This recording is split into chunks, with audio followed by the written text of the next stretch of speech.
La Metamorfosis, por Franz Kafka. 9, capítulo 3, parte 1. La grave herida de Gregorio, cuyos dolores soportó más de un mes, la manzana permaneció empotrada en la carne como recuerdo visible, ya que nadie se atrevía a retirarla.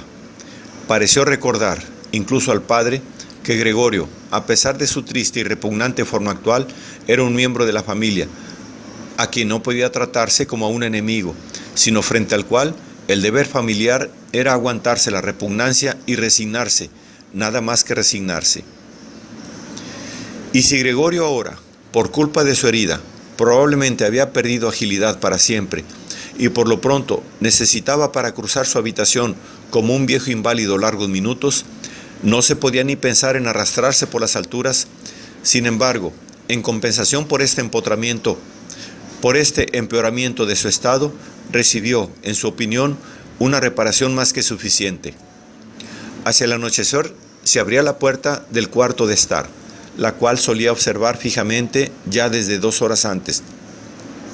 De forma que, tumbado en la oscuridad de su habitación, sin ser visto desde el comedor, podía ver a toda la familia en la mesa iluminada y podía escuchar sus conversaciones. En cierto modo, con el consentimiento general, es decir, de una forma completamente distinta a como había sido hasta ahora. Naturalmente, ya no se trataba de las animadas conversaciones de antaño, en las que Gregorio, desde la habitación de su hotel, siempre había pensado con cierta nostalgia cuando, cansado, tenía que meterse en la cama húmeda. La mayoría de las veces transcurría el tiempo en silencio. El padre no tardaba en dormirse en la silla después de la cena, y la madre y la hermana se recomendaban mutuamente silencio. La madre, inclinada muy por debajo de la luz, cosía ropa fina para un comercio de moda. La hermana, que había aceptado un trabajo como dependienta, estudiaba por la noche estenografía y francés para conseguir, quizá más tarde, un puesto mejor. A veces el padre se despertaba y, como si no supiera que había dormido, decía a la madre: «¿Cuánto coses hoy también?». E inmediatamente volvía a dormirse mientras la madre y la hermana se sonreían mutuamente. Por una especie de obstinación, el padre se negaba a quitarse el uniforme mientras estaba en casa, y mientras la bata colgaba inútilmente de la percha, dormitaba el padre en su asiento, completamente vestido, como si siempre estuviese preparado para el servicio e incluso en casa esperase también la voz de su superior. Como consecuencia, el uniforme, que no era nuevo ya en un principio, empezó a ensuciarse a pesar del cuidado de la madre y de la hermana. Gregorio se pasaba con frecuencia tardes enteras mirando esta brillante ropa, completamente manchada, con sus botones dorados siempre limpios, con la que el anciano dormía muy incómodo y sin embargo tranquilo. En cuanto el reloj daba las 10, la madre intentaba despertar al padre en voz baja y convencerle para que se fuese a la cama, porque este no era un sueño auténtico y el padre tenía necesidad de él, porque tenía que empezar a trabajar a las 6 de la mañana.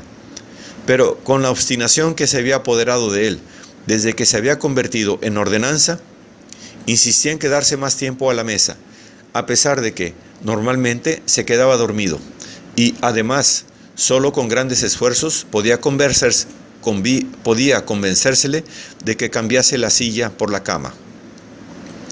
Ya podían la madre y la hermana insistir con pequeñas amonestaciones. Durante un cuarto de hora daba cabezadas lentamente, mantenía los ojos cerrados y no se levantaba. La madre le retiraba del brazo, diciéndole al oído palabras cariñosas. La hermana abandonaba su trabajo para ayudar a su madre, pero esto no tenía efecto sobre el padre. Se hundía más profundamente en su silla. Solo cuando las mujeres lo cogían por debajo de los hombros, abría los ojos. Miraba alternativamente a la madre y a la hermana y solía decir: «¿Qué vida es esta? ¿Esta es la tranquilidad de mis últimos días?». Y apoyado sobre las 2 mujeres, se levantaba pesadamente, como si él mismo fuese su más pesada carga. Se dejaba llevar por ellas hasta la puerta. Allí les hacía una señal de que no las necesitaba y continuaba solo, mientras que la madre y la hermana dejaban apresuradamente su costura y su pluma para correr tras el padre y continuar ayudándolo. ¿Quién en esta familia, agotada por el trabajo y rendida de cansancio, iba a tener más tiempo del necesario para ocuparse de Gregorio? El presupuesto familiar se reducía cada vez más. La criada acabó por ser despedida. Una asistenta gigantesca y huesuda, con el pelo blanco y desgreñado, venía por la mañana y por la noche, y hacía el trabajo más pesado. Todo lo demás lo hacía la madre, además de su mucha costura. Ocurrió incluso el caso de que varias joyas de la familia, que la madre y la hermana habían lucido entusiasmadas en reuniones y fiestas, hubieron de ser vendidas, según se enteró Gregorio por la noche por la conversación acerca del precio conseguido. Pero el mayor motivo de queja era que no se podía dejar esta casa, que resultaba demasiado grande en las circunstancias presentes, ya que no sabían cómo se podía trasladar a Gregorio. Pero Gregorio comprendía que no era solo la consideración hacia él lo que impedía un traslado, porque se le hubiera podido transportar fácilmente en un cajón apropiado con un par de agujeros para el aire. Lo que, en primer lugar, impedía a la familia un cambio de casa era, aún más, la desesperación total y la idea de que habían sido azotados por una desgracia como no había igual en todo su círculo de parientes y amigos. Todo lo que el mundo exige de la gente pobre lo cumplían ellos hasta la saciedad. El padre iba a buscar el desayuno para el pequeño empleado del banco.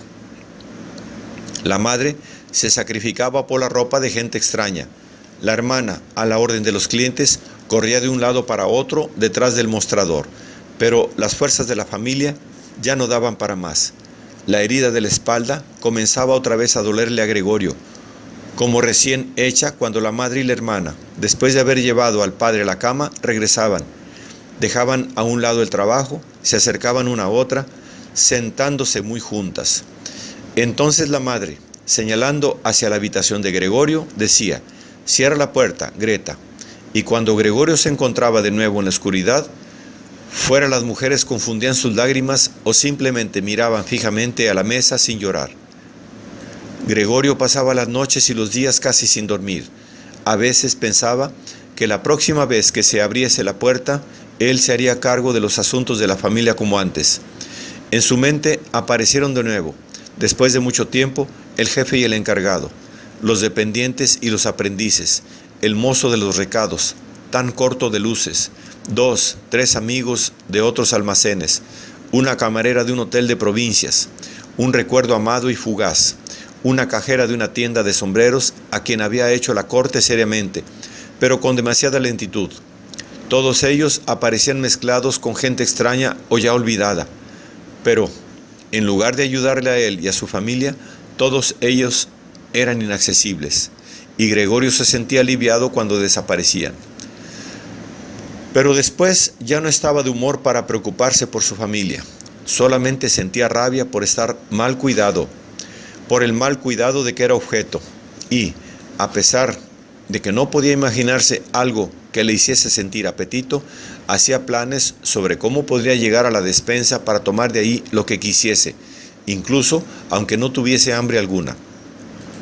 Sin pensar más en qué es lo que podría gustar a Gregorio, la hermana, por la mañana y al mediodía, antes de marcharse a la tienda, empujaba apresuradamente con el pie cualquier comida en la habitación de Gregorio, para después recogerla por la noche con el palo de la escoba, como si la comida había sido probada como si.